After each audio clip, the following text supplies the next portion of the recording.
तो स्वागत है बच्चों आपका फिर से आपके अपने YouTube चैनल बुनियादी शिक्षा में।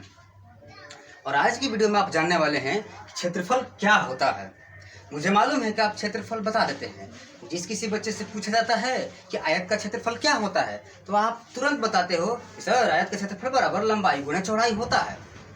ठीक है, आप बता तो देते हो, हल कर कर दिखा भी देते हो, लेकिन जब बात आती है यह कि जैसे मान लेते हैं हमारे पास आयत है। चलिए देखिए बच्चों, ध्यान से देखिएगा जरा, इसको वीडियो को भगा भगा कर मत देखिएगा, बिल्कुल शुरू से अंत तक देखिए। जैसे कि ये हमारे पास एक आयत है, तो यदि इसका परिमाप पूछा जाता है तो हमने पिछले वीडियो में बताया था कि परिमाप का अर्थ क्या होता है और आपने जाना भी था। परिमाप का अर्थ यही जो बाह्य है, ये दिख रहा है यह माप, ये पूरा टोटल जोड़ देंगे तो कितना होगा, ये तो परिमाप हो गया। ठीक है बच्चों, लेकिन इसमें यह पूछा जाए कि क्षेत्रफल कहाँ है। देखिए यहाँ पर हम लिखते हैं, मान लेते हैं कि यह एक खेत है और इसका जो लंबाई है वो है 5 मीटर। ठीक है बच्चों, ये मान लिया 5 मीटर और जो चौड़ाई है इसे मान लिया 4 मीटर।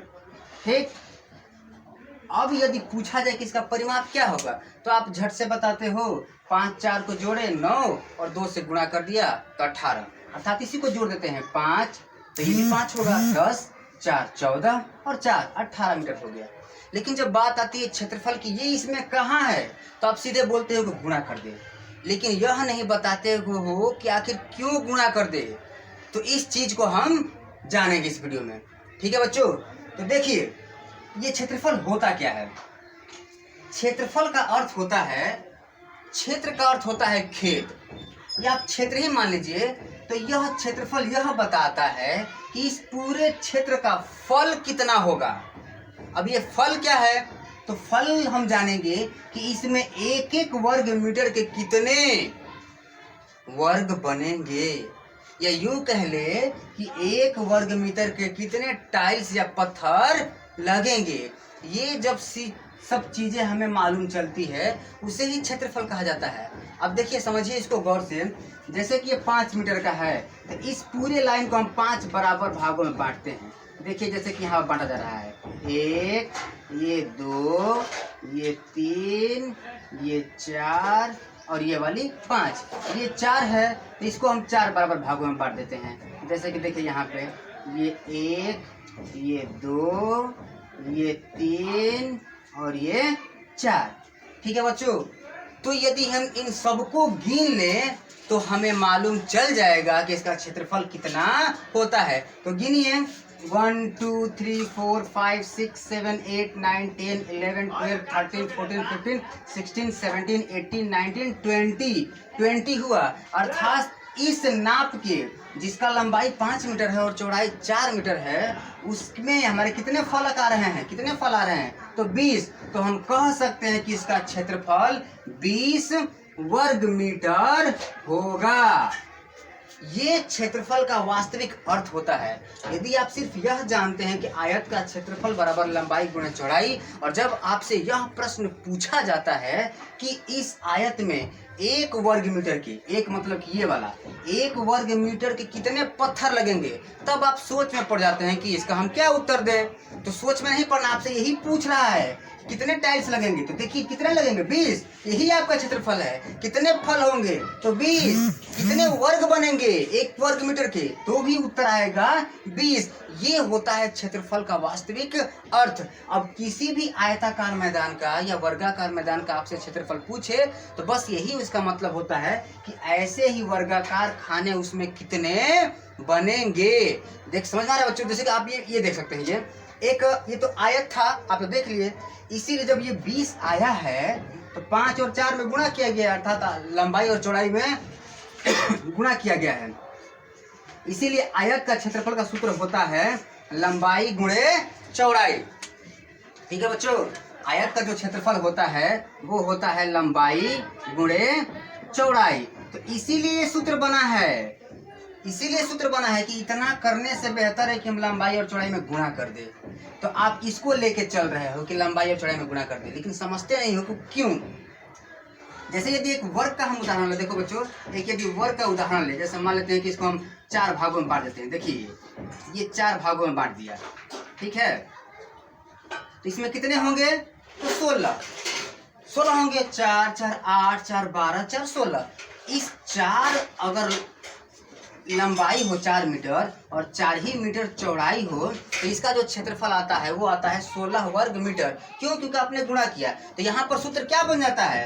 वर्ग का क्षेत्रफल बराबर इसका जो सूत्र बनता है वो हो जाता है आपका भुजा गुणे भुजा, यानी कि भुजा का वर्ग। इसी को कहते हैं भुजा गुणे भुजा।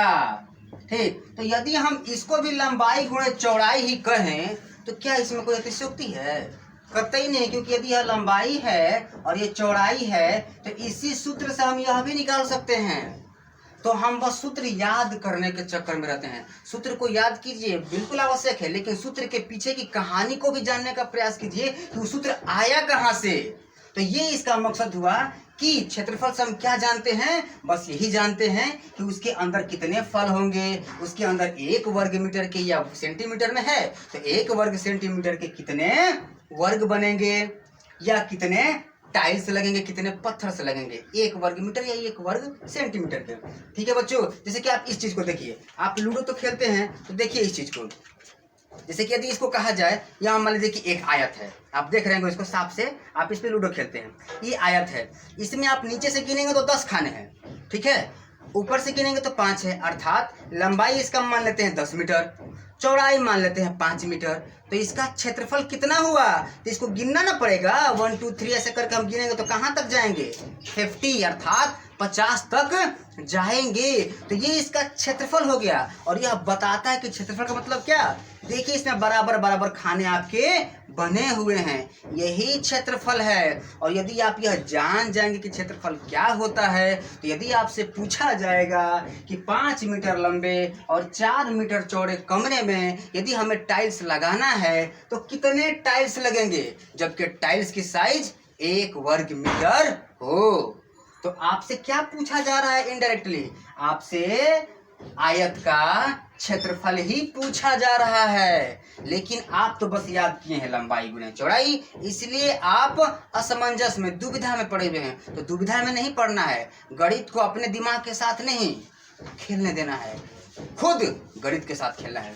ठीक है बच्चों, तो उम्मीद कर रहा हूं कि आपको यह क्षेत्रफल का मैटर समझ में आया होगा, चाहे वो आयत का हो या वर्ग का हो, बात यही है। यदि त्रिभुज की बात करें तो अगली वीडियो में हम त्रिभुज के चारों प्रकार का क्षेत्रफल निकाला बताएंगे, वो भी सिर्फ एक ही सूत्र पे, वो भी इसी सूत्र पे। गौर कीजिएगा, आने वाली वीडियो को जरूर देखिएगा, इसी सूत्र से हम त्रिभुज का भी निकालेंगे क्षेत्रफल, बस समझकर, सूत्र को याद करके नहीं। ठीक है बच्चों, उम्मीद करता हूं कि आज की यह वीडियो में आपको क्षेत्रफल का पूरा सारांश समझ में आया होगा। संक्षेप में बता दूं तो जो बाहरी आवरण होता है, जब बाहर की माप हम ज्ञात करते हैं, अर्थात इस खेत को कितने मीटर तारों से घेरा जाए, तो वो तो परिमाप होता है। और अंदर कितने टाइल्स लगेंगे, कितने फल बनेंगे इसके, कितने वर्ग मीटर का कितने टाइल्स लगेंगे, जबकि टाइल्स की साइज 1 वर्ग मीटर हो, ये सारी चीजें जब मालूम होती है तो वही इसका क्षेत्रफल होता है। उम्मीद करता हूं कि आपको यह क्षेत्रफल वाला वीडियो समझ में आया हो। और बाय द वे यदि आपको कुछ ना समझ में आया हो तो एक बार और तीनों को मिलाकर क्षेत्रफल समझाया जाएगा, आयत, वर्ग और त्रिभुज का, निसंदेह आपको उसमें समझ में आ जाएगा। यदि यह समझ में आ गया हो तो कुछ प्रश्न आपके साथ जाएंगे, उन प्रश्नों का उत्तर जरूर दीजिएगा। आज की वीडियो में बस इतना ही, मिलते हैं अगले वीडियो में, और इस वीडियो को पूरा जरूर देखिएगा। तब तक के लिए जय हिंद।